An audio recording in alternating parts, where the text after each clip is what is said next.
हमारे संविधान में है कि कुछ आप कहें, कुछ हम सुने, कुछ हम कहें तो आप सुने। एक दूसरे को कहते सुनते भी मुल्क की तरक्की हो सकती है, लेकिन सब कुछ होकर भी कोई एक मुल्क की तस्वीर और तकदीर नहीं हो सकता।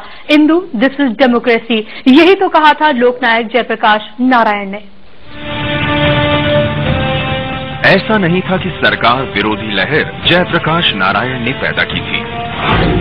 दरअसल सरकार की नीतियों से देश का युवा नाराज था। लंबे समय से चला आ रहा कांग्रेस का शासन अघोषित तानाशाही में बदल चुका था।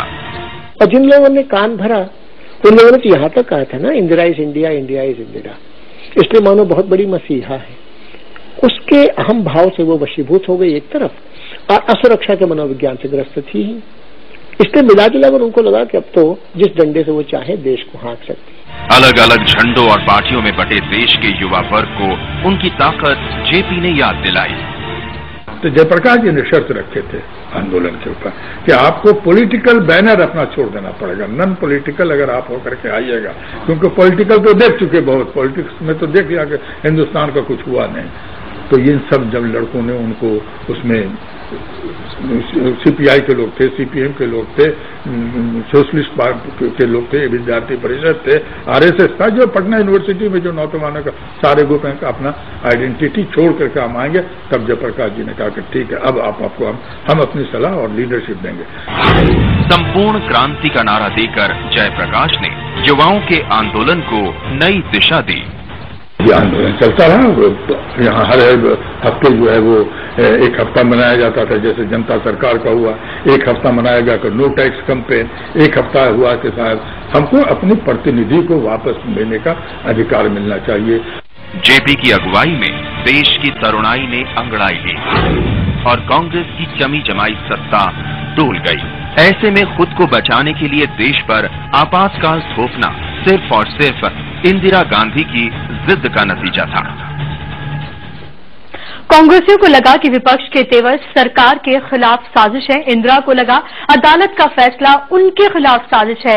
विपक्ष को लगा इंदिरा की नीतियां देश के खिलाफ साजिश है। 25 और 26 जून 1975 की रात देश पर इमरजेंसी थोप दी गई।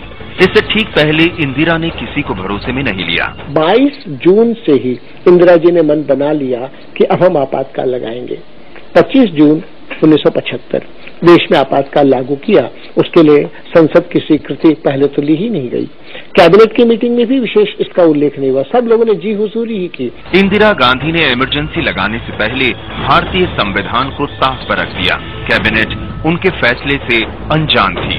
यहाँ तक कि राष्ट्रपति फखरुद्दीन अली अहमद को भी धोखे में रखकर उनके साइन ले लिए गए। कानून में पहले कैबिनेट डिसीजन हो तब राष्ट्रपति इमरजेंसी लागू कर सकते हैं।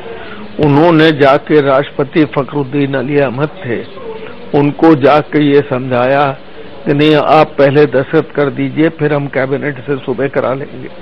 ये बिल्कुल गैर कानूनी था, लेकिन उन्होंने भी दब के कर दिया। और जिसकी वजह अगर वो कैबिनेट की पहले मीटिंग होती तो शायद वो कैबिनेट इमरजेंसी लगाने की बात नहीं सोच पाती, लेकिन उन्होंने उसको इस ढंग से उलट करके कर दिया। देश भर में इमरजेंसी थोपने के लिए इंदिरा के कुछ खास सलाहकार काफी सक्रिय थे, जिनमें एक थे सिद्धार्थ शंकर रे, जिन्होंने राष्ट्रपति को भेजने के लिए इमरजेंसी ड्राफ्ट तैयार किया था। हर दौर के अपने किस्से होते हैं, अपनी कहानियां होती हैं। इनसे बहुत आगे उस दौर में जीने वालों के सीने में दफन वो हकीकत होती है जिनके सबूत नहीं मांगे जाते, उन्हें सिर्फ देखा और सुना जाता है। आप भी देखिए और सुनिए दौरे इमरजेंसी के वो कड़वे सच।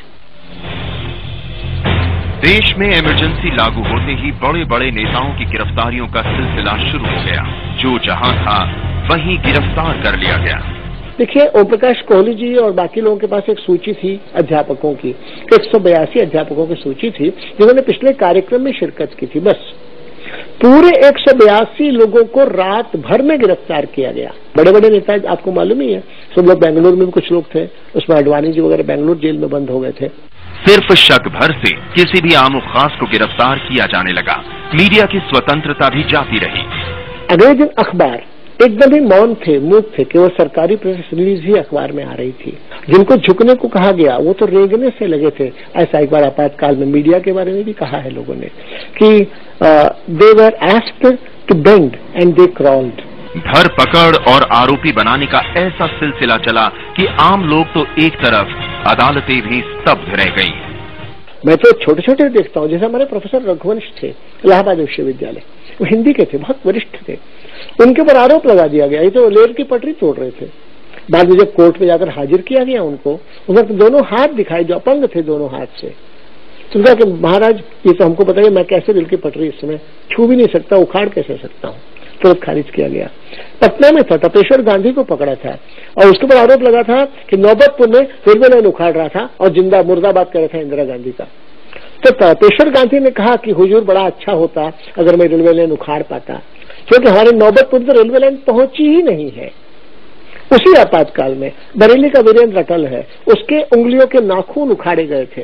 वाराणसी में थाने में जवाहिर प्रसाद नाम के कार्यकर्ता पर कुत्ते छोड़ दिए थे उन्होंने कि बताओ और लोग कहाँ हैं, और लोग कहाँ हैं पूछने के लिए। इधर आप देखेंगे तो चिपलून में गूंगा कार्यकर्ता था, उसके लिए आरोप लगा था भारत माता की जय, इंदिरा गांधी मुर्दाबाद नारे लगा रहा था। कोर्ट में खड़ा होकर था ये तो गूंगा है, इसको क्यों पकड़ लाए हो।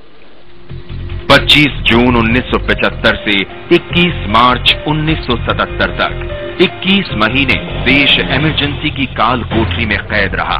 बदलते वक्त के साथ लोकतंत्र ने फिर करवट ली और देश की जनता ने बता दिया कि हिंदुस्तान में लोकतंत्र की जड़ें कितनी गहरी हैं। संसद में कांग्रेस के सदस्यों की संख्या 350 से घटकर 153 पर सिमट गई। कांग्रेस को उत्तर प्रदेश, बिहार, पंजाब, हरियाणा और दिल्ली में एक भी सीट नहीं मिली।